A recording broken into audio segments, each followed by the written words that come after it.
Hi, I'm Arceel, and welcome to my presentation on the D&D Monk, and why I believe it to be the most basic of the classes in D&D 5e. So what exactly does the monk do?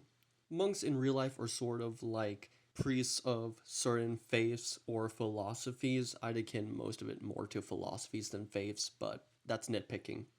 You follow a way of life, essentially, and the way D&D interprets it is more so like a battle monk, where part of that includes fighting, for the most part, and you punch. You're really good at punching. You can do other things, but most monks seem to punch. The monk makes you punch better and makes you punch faster. You're basically your own little stand. So what are the monk boons? First and foremost, you're super basic. At level 1, your armor is taken care of. You don't need armor because your AC is just going to be better by using both your dexterity and wisdom modifiers.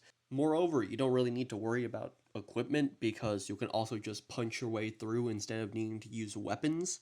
And because of this, it's super intuitive. It's really great for new players. Also, speed. The monk seems to get a lot of abilities that allow it to just move more and faster. And mobility is pretty cool. So are your monk banes. First and foremost, you're super basic, which, well, for some people is cool and good. For others might not be the most appealing thing. I don't think it's that important, but I thought I'd put it here in case.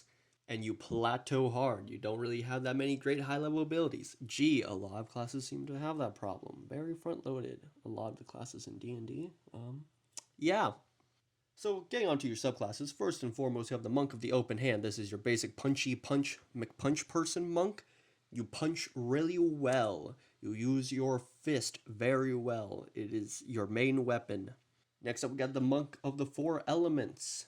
Essentially, you can take control of elements and use them to fight for you. Something, Avatar The Last Airbender. It's this, it's that, it's Avatar. We know. In the newer version, you get this thing called Elemental Attunement, which just makes your strikes attuned with that element, and you can fire off orbs of that element. I really like the way it was presented in the 2014 version, where you get these different abilities that you can choose from, like, say, a Battle Master, and it was just you casting wizard spells without them being actually spells, and I thought there was just a lot more flavor and expressibility with that version.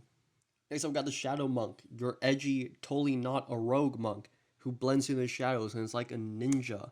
You're a shadow man and you're like stronger in the shadows because you get bonuses for being in dark places.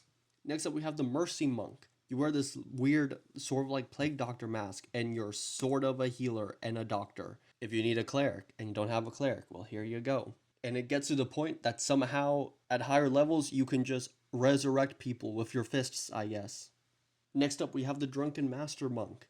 You're an alcoholic, and you love alcohol, and you drink alcohol, and you fight like you're drunk.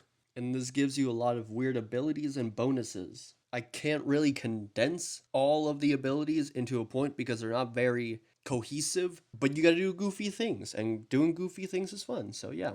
Then we got the Kensei Monk. This monk uses like weapons and stuff instead of your fists. You get to choose 2 weapons to be Kensei weapons, and you get bonuses for using those weapons. Next up, we got the Sun Soul Monk.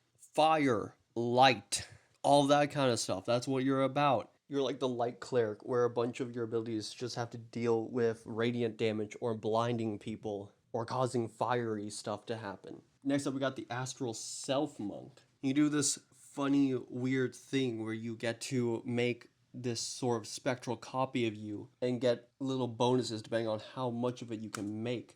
You know, like some sort of being that stands behind you and fights with you. I wonder I wonder what this could possibly be like in other media. And so yeah, that's the monk. You do the good punching stuff and meditate on the side, and you're probably either playing an Avatar character or doing a JoJo cosplay, but that's okay. You can do whatever you wanna. That's the point of the game. Feel free to leave your thoughts and opinions in the comments, whether positive or negative. I'm happy to hear them all. Bye bye.